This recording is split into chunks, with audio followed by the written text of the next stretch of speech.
LIC money back plan 920 में आपको policy tenure के दौरान मनी बैक के साथ साथ maturity amount and death benefits भी मिलते हैं। इन सब के बारे में जानने से पहले चलिए पहले जान लेते हैं इस पॉलिसी की बेसिक रिक्वायरमेंट्स के बारे में। इस पॉलिसी को परचेज करने के लिए मिनिमम एज 13 साल की होनी चाहिए और मैक्सिमम 50 साल। कोई भी 13 से 50 साल का व्यक्ति इस पॉलिसी को सिर्फ 20 साल के पॉलिसी टर्म के लिए परचेज कर पाएगा, जहां उसे सिर्फ अगले 15 साल तक ही प्रीमियम पे करना है। पॉलिसी के आखिरी 5 साल उसे कोई प्रीमियम पे नहीं करना। यहाँ मिनिमम सम एश्योर्ड जो व्यक्ति को लेना पड़ेगा वो है 1 लाख रुपए का, जो कि बाकी पॉलिसीज के कंपैरिजन में काफी कम है। चलिए अब एक एग्जांपल के थ्रू इस पॉलिसी की फंक्शनिंग को समझते हैं। यहाँ व्यक्ति की एज है 30 साल और वो सम एश्योर्ड लेता है 10 लाख का। पॉलिसी टर्म यहाँ 20 साल रहेगा, जिसमें उसे सिर्फ 15 साल ही प्रीमियम पे करना है। पहले साल का प्रीमियम ये व्यक्ति पे करेगा 77,871 रुपीज और दूसरे साल से बाकी 14 साल व्यक्ति को पे करना है 76,195 रुपीज। ये व्यक्ति जब 45 साल का होगा तब इसे आगे और कोई प्रीमियम पे नहीं करना और अगले 5 साल बाद इस व्यक्ति के 50 साल पूरे होते ही इस पॉलिसी की मैच्योरिटी हो जाती है। मनी बैक की बात करें तो यहाँ हर 5 साल में अगले 15 साल तक यानी कि 3 बार इस व्यक्ति को मनी बैक के रूप में कुछ अमाउंट मिला करेगा।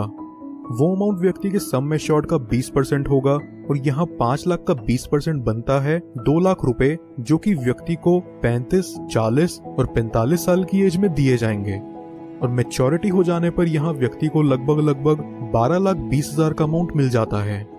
मनी बैक प्लस मैच्योरिटी का अमाउंट अगर हम टोटल जोड़ लें तो यहाँ व्यक्ति को लगभग 18,20,000 मिल जाते हैं और टोटल अप्रोक्सीमेट प्रीमियम जो ये व्यक्ति पे करेगा वो है 11,44,601 रुपीज। चलिए अब जानते हैं कि अगर पॉलिसी टेन्योर के दौरान व्यक्ति की डेथ हो जाए तो उसकी फैमिली या नॉमिनी को क्या मिलेगा। डेथ बेनिफिट्स में यहाँ व्यक्ति को उसके सम एश्योर्ड का 125% मिलेगा, यानी कि अगर सम एश्योर्ड 10 लाख हुआ तो डेथ बेनिफिट्स के रूप में उसकी फैमिली या नॉमिनी को मिलता है 12,50,000 रुपए प्लस जितने साल उसने प्रीमियम पे करा है उसका बोनस अमाउंट भी।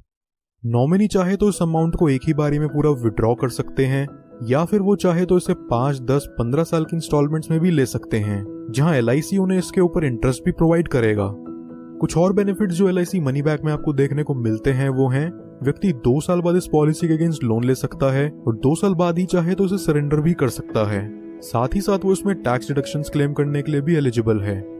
इसके अलावा कस्टमर्स के लिए ऑप्शनल राइडर्स जो LIC मनी बैक में अवेलेबल हैं वो हैं accidental death and disability rider, term assurance rider, accident benefit rider, critical illness rider.